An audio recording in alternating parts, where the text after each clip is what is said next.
इस स्टोरी की डिमांड हमारे एक सब्सक्राइबर समीर खान जी ने की थी, तो चलिए स्टोरी पर चलते हैं। क्या कभी ऐसा हो सकता है कि कोई अपनी जुबान से कुछ कह दे और वो सच हो जाए?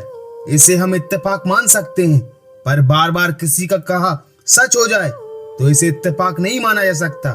ये कहानी भी फेयर फाइल्स की एक ऐसी घटना पर आधारित है जहां सोना का कहा हमेशा सच हो जाता है।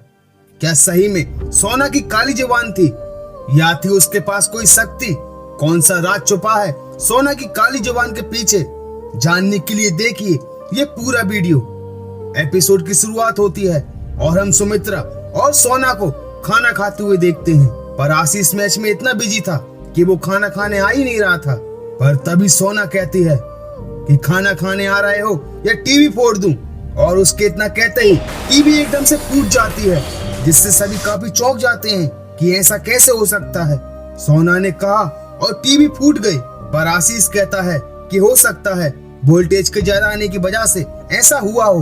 वहीं अगली सुबह सुमित्रा ये बात अपने पड़ोस में रहने वाली मीरा चाची को बताती है कि बहू ने कहा और टीवी फूट गई।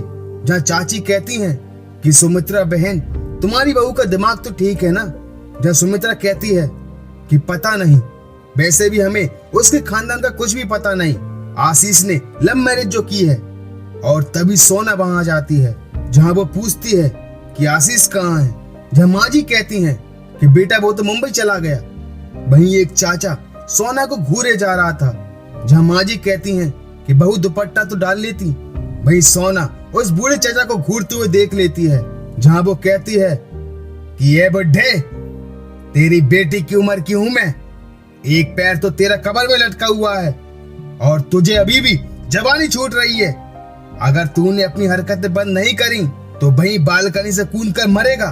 जब चाची सोना पर काफी भड़क जाती हैं कि तू मेरे पति से ऐसे कैसे बात कर सकती है, और सोना वहां से चली जाती है।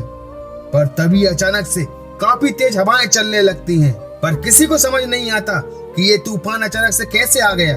और तभी चाचा उनकी बालकनी से नीचे गिर जाते हैं, जिससे वो काफी घायल हो जाते हैं। जहाँ चाची कहती हैं कि सुमित्रा, तेरी बहू मनहूस है, उसकी काली जुबान है। वहीं जब सुमित्रा और सोना खाना खा रही होती हैं तो माँ जी कहती हैं कि बहू, गुप्ता जी की 6 हड्डियां टूटी हैं और 15 टांके भी आए हैं। जब सोना कहती है कि अभी तो यही हुआ है, अगर उसने अपनी हरकतें बंद नहीं की तो इससे भी बुरा होगा। और इसी बीच सोना के खाने में कंकड़ आ जाता है, जहां वो नत्थू काका से कहती है कि दाल सही से साफ क्यों नहीं की? जब तेरे मुंह में ढेर सारे कंकड़ आएंगे तब तुझे पता चलेगा। और बिना खाना खाए वो वहां से चली जाती है, जहां नत्थू काका कहते हैं कि बहू की काली जुबान ने बोल दिया, अब मैं पक्का मर जाऊंगा। वहीं जब माँ जी सो रही थी तो उसे काली जुबान की बात खाई जा रही थी, और तभी नत्थू काका अचानक से खांसने लगते हैं और उनके मुंह से काफी सारे कंकड़ निकलते हैं, जिससे माँ जी और नत्थू काका काफी चौंक जाते हैं कि काली जुबान का कहा सच हो गया। और नत्थू काका कहते हैं कि मैं इस काली जुबान को जिंदा नहीं छोड़ूंगा। और तभी उन्हें सोना दिखाई देती है और वो उसके पीछे पीछे चले जाते हैं और उसका गला पकड़ लेते हैं। पर तभी कोई पीछे से उन्हें कुल्हाड़ी मार देता है और उनकी वही मौत हो जाती है। जहां माँ जी अपनी बहू से दरवाजा खोलने के लिए कहती हैं कि बहू, तुम्हारी मदद की जरूरत है, पर सोना दरवाजा नहीं खोलती। और जब माँ जी कमरे में जाती हैं तो वो ये देखकर हैरान हो जाती हैं कि बहू तो कमरे में है ही नहीं। जहां उन्हें एक लॉकेट दिखता है जिसमें आशीष की जगह किसी और की फोटो थी, जिसे देखकर वो चौंक जाती हैं। और तभी उनके हाथ से वो लॉकेट छूट जाता है, और जब वो उसे उठाती हैं तो उन्हें किसी के पैर दिखाई देते हैं। और जब वो उठकर देखती हैं तो वहां कोई नहीं था, और तभी उन्हें किसी की परछाई दिखाई देती है। और जब वो कमरे की लाइट जलाती हैं कि तभी सोना वहां आ जाती है, जो माँ जी पर काफी तेज चिल्लाती है कि आप मेरे कमरे में क्या कर रही हैं। जब माँ जी कहती हैं कि बहू, तुम्हारे पीछे कोई है, पर वहां तो कोई नहीं था। और वहीं चाची जब कचरा फेंकने जाती हैं तो उन्हें नत्थू काका की लाश दिखाई देती है, जिसे देखकर वो वहां से भागती हैं। वहीं अगली सुबह पुलिस छानबीन करती है, जहां माँ जी कहती हैं कि सच में बहू की काली जुबान है, वो जो कहती है वो सब सच हो जाता है। मैं पुलिस को काली जुबान वाली बात बता देती हूँ। जब मीरा चाची कहती हैं कि ऐसा मत करो, पुलिस तुम्हारी बात पर विश्वास नहीं करेगी। मैं एक गुरुजी को जानती हूँ, वही हमारी मदद कर सकते हैं। और तभी सोना वहां आ जाती है, पर उसे नत्थू काका की मौत का कोई दुख नहीं था। उसे उनकी मौत का कोई फर्क नहीं पड़ रहा था और वो मार्केट का कहकर वहां से चली जाती है। वही कुछ समय बाद गुरुजी भी वहां आ जाते हैं और उन्हें यह आभास हो जाता है कि जरूर यहाँ किसी काली शक्ति का वास है। और वो कहते हैं कि अभी हम इस घर में प्रवेश नहीं कर सकते, पहले इस घर की शुद्धि करनी होगी, तभी हम यहाँ आ सकते हैं। जहाँ चाची कहती हैं कि गुरुजी आप हमारे घर चलकर बात कर सकते हैं।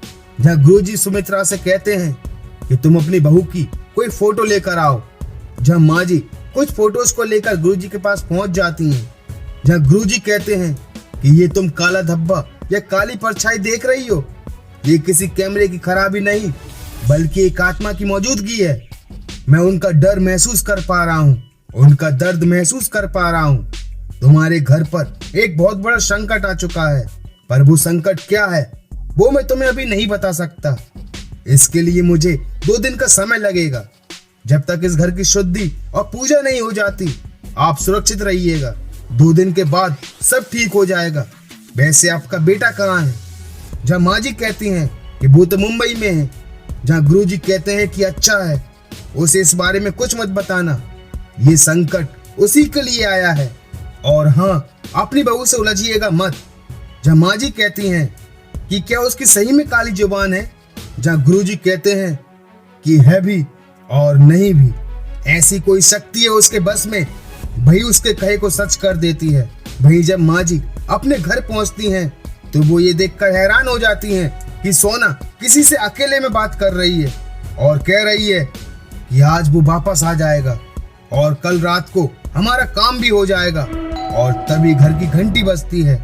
जहाँ सोना कहती है कि माँ जी छुप छुप कर हमारी बातें ही सुनती रहेंगी या दरवाजा भी खोलेंगी। और जब माँ जी दरवाजा खोलती हैं तो वो ये देखकर हैरान हो जाती हैं कि आशीष मुंबई से वापस आ चुका है। जहाँ वो पूछता है कि माँ नत्थू काका के साथ ये क्या हो गया? जहाँ माँ जी कहती हैं पर तुझे किसने बताया? जहाँ सोना कहती है कि मैंने, घर में इतना बड़ा हादसा हो गया और घर कई व्यक्ति को मालूम न पड़े, ये कैसे हो सकता है? अब घर में किसी मर्द का होना भी तो जरूरी है। अब तुम आ गए हो ना, तो अब सब ठीक हो जाएगा। और उसी रात जब आशीष और माँ जी खाना खा रहे होते हैं तो माँ जी कहती हैं कि बेटा मुझे तुमसे कुछ जरूरी बात करनी है। पर इससे पहले कि वो कुछ कह पाती कि तभी सोना वहां आ जाती है और कहती है कि माँ जी बातें तो बाद में भी होती रहेंगी, आशीष बहुत थक चुका है, उसे सोना भी तो है। जब वो गहरी नींद में सो जाएगा तो उसे आराम मिल जाएगा। चलो चल के आराम करते हैं। वही माँ जी रात भर सो ही नहीं पा रही थी, बार बार गुरुजी की कई बात उन्हें याद आ रही थी।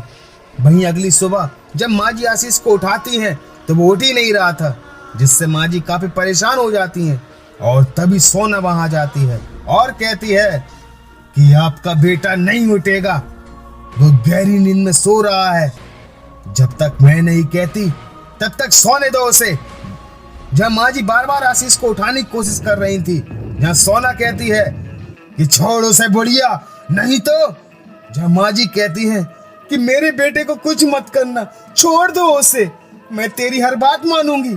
और माँ जी वहां से भागकर सीधे मीरा चाची के पास पहुंचती हैं, जहाँ वो उन्हें शांत करती हैं। जब माँ जी कहती हैं कि मीरा आशीष की जान खतरे में है, बचा ले उसे, मीरा बचा ले। जहाँ मीरा चाची तुरंत गुरुजी को फोन करके वहां बुलाती हैं। जहाँ गुरुजी को पता चलता है कि आशीष वापस आ चुका है और ये भी कि सोना ने ही आशीष को अपनी बातों में फंसाकर यहाँ वापस बुला लिया। जहाँ गुरुजी कहते हैं कि कोई बात नहीं, मैंने इस घर की शुद्धि और पूजा कर दी है, हम अब इस घर में जा सकते हैं। और जैसे ही सभी कमरे में पहुंचते हैं तो सोना अपने भयानक रूप में सबके सामने आ जाती है और कहती है कि बुड्ढे यहाँ से चला जा, तू हमें नहीं रोक सकता। अगर तू यहाँ से नहीं गया तो। पर इससे पहले कि वो कुछ कह पाती, गुरुजी कोई धूप पड़कर सोना के ऊपर फूंक देते हैं। जिससे वो कुछ भी बोल नहीं पाती, जिसके बाद उसे बांध दिया जाता है और उसके मुंह को भी कपड़े से बांध दिया जाता है। जहाँ सोना अजीब अजीब सी हरकतें करने लगती है और मुंह पर बंधा कपड़ा खून से लाल हो जाता है और वो गुरुजी को अपनी शक्ति से गिरा देती है और कहती है कि बुड्ढे, तूने क्या सोचा, मुझे बांध देगा तो मुझसे छुटकारा पा लेगा।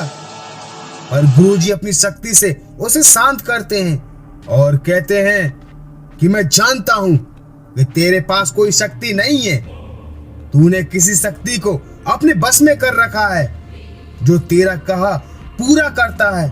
और गुरुजी उस शक्ति को पुकारने लगते हैं और तभी आशीष, जो पूरी तरह से बदल चुका था, वो सबके सामने आ जाता है और कहता है कि देख बुड्ढे, तू मेरा कुछ नहीं बिगाड़ सकता, तेरी जादूगरी मुझ पर नहीं चलने वाली। और वो हवा में उड़ने लगता है। जहाँ गुरुजी पूछते हैं कि बता कौन है तू और सोना को अपने बस में क्यों कर रखा है। जहाँ आशीष कहता है कि बस में, सोना तो मेरी साथी है, मेरी संगनी है, मैं इससे प्यार करता हूँ, ये मुझसे प्यार करती है और हम दोनों को कोई अलग नहीं कर सकता। बुढ़िया, तूने क्या सोचा, हमारे कमरे में ताक झांक करके तू मुझे ढूंढ लेगी? वो तो तुम लोगों ने बाधा डाल दी, वरना मैं तेरे बेटे के शरीर पर कब का काबू कर लेता। अपनी मौत के 20 साल तक मैं नए शरीर की तलाश में भटकता रहा। सोना ने तेरे बेटे को फंसाया है बुढ़िया, ताकि मुझे एक शरीर मिल सके। अब मेरे पास बस एक ही रास्ता है, मैं इस शरीर पर कब्जा करूंगा, तुम सभी को मार कर। जहाँ गुरुजी कहते हैं कि मैं तुझे ऐसा नहीं करने दूंगा, और वो सोना की उंगली दबाने लगते हैं, जिससे आशीष के अंदर की वो शैतानी आत्मा तड़पने लगती है। जहाँ वो कहता है कि छोड़ उसे बुड्ढे, नहीं तो मैं सबको मार डालूंगा। जहाँ वो शैतानी आत्मा आशीष को घायल करने लगती है, उसे मारने की कोशिश करने लगती है ताकि गुरुजी सोना को छोड़ दे। और गुरुजी आशीष को ऐसे नहीं देख सकते थे और वो सोना को छोड़ देते हैं। जहाँ वो शैतानी आत्मा सोना को रस्सियों से खोलकर वहां से ले जाता है। जहाँ गुरुजी को वो लॉकेट दिखता है और हमें उस राज का पता चलता है जो सोना और उस शैतानी आत्मा से जुड़ा था। गुरुजी बताते हैं कि मैंने अपनी साधना से ये पता लगाने की कोशिश की कि ये सब क्या माजरा है। आपकी बहू की कहानी अद्भुत भी है और भयानक भी। उसका पिछला जन्म आपके आसपास के गांव में ही कहीं हुआ था। उसने किसी से प्रेम किया था और भागकर शादी करना चाहते थे, पर बरादरी को ये मंजूर नहीं था और उन्होंने इन दोनों की निर्मम हत्या कर दी। उस लड़की का अंतिम संस्कार तो विधि विधान से हो गया, पर उस लड़की की लाश को वहीं सड़ने के लिए छोड़ दिया और उसकी आत्मा भटकती रही। और जब सोना का दूसरा जन्म हुआ तो उस आत्मा ने सोना को ढूंढ लिया और उस आत्मा ने सोना को अपने बस में कर लिया। वो बचपन से ही ये सब कर रही है। वो हर घर जाती है और किसी मर्द को फंसाकर अपने प्रेमी की आत्मा को उस आदमी के शरीर में प्रवेश कराती है, पर वो इंसान ज्यादा दिन तक जीवित नहीं रह पाता। इसलिए सोना फिर से दूसरे शिकार ढूंढती है और इसी तरह सोना ने आशीष को फंसाया ताकि उसके प्रेमी की आत्मा आशीष के शरीर पर अपना कब्जा कर सके। अगर हमें वो सब मिल जाए तो उसकी आत्मा को नष्ट कर मुक्त किया जा सकता है। और वो अपनी साधना से इसका पता लगा लेते हैं कि वो सब कहाँ है और वो तुरंत उस जगह पहुंचते हैं जहाँ नत्थू काका की हत्या हुई थी। और उस जगह को खोदने पर उस आत्मा का कंकाल मिलता है। जहाँ गुरुजी कहते हैं कि सोना को ये सब पहले ही मिल चुका था और वो जहाँ जहाँ जाती अपने प्रेमी की अस्थियां उसी घर के पास गाड़ देती। हमें इन अस्थियों को जलाना होगा, तभी उस आत्मा को मुक्ति मिल सकती है। पर इससे पहले कि वो उन अस्थियों को जलाते, वहाँ आशीष आ जाता है, पर वो उन अस्थियों तक नहीं पहुँच पाता और वो आत्मा आशीष के शरीर को छोड़कर गुरुजी को हवा में लटका देती है। जहाँ वो कहता है कि मेरा नाम किशोर है और सोना सिर्फ मेरी है। और तभी सोना भी वहां आ जाती है, पर इससे पहले कि वो अस्थियों को कुछ कर पाती, उसे पकड़ लिया जाता है।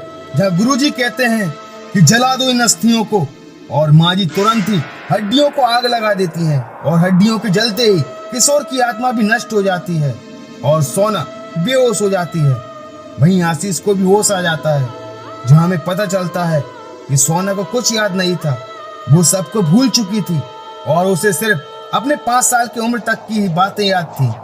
पर माँ जी कहती हैं कि तू मेरी बेटी है और मैं तेरा अच्छे से ख्याल रखूंगी। जहाँ सोना भी उस आत्मा के चंगुल से बाहर आ चुकी थी। और इसी के साथ इस एपिसोड का दी एंड हो जाता है। तो दोस्तों, आपको ये एपिसोड कैसा लगा मुझे लाइक और कमेंट्स करके जरूर बताना। अगर आप फियर फाइल्स की और भी स्टोरीज को देखना चाहते हैं तो हमारे चैनल को सब्सक्राइब करना मत भूलना। तो मिलते हैं फियर फाइल्स की एक और दहशत भरी और खौफनाक स्टोरी के साथ। And thank you so much for watching this video.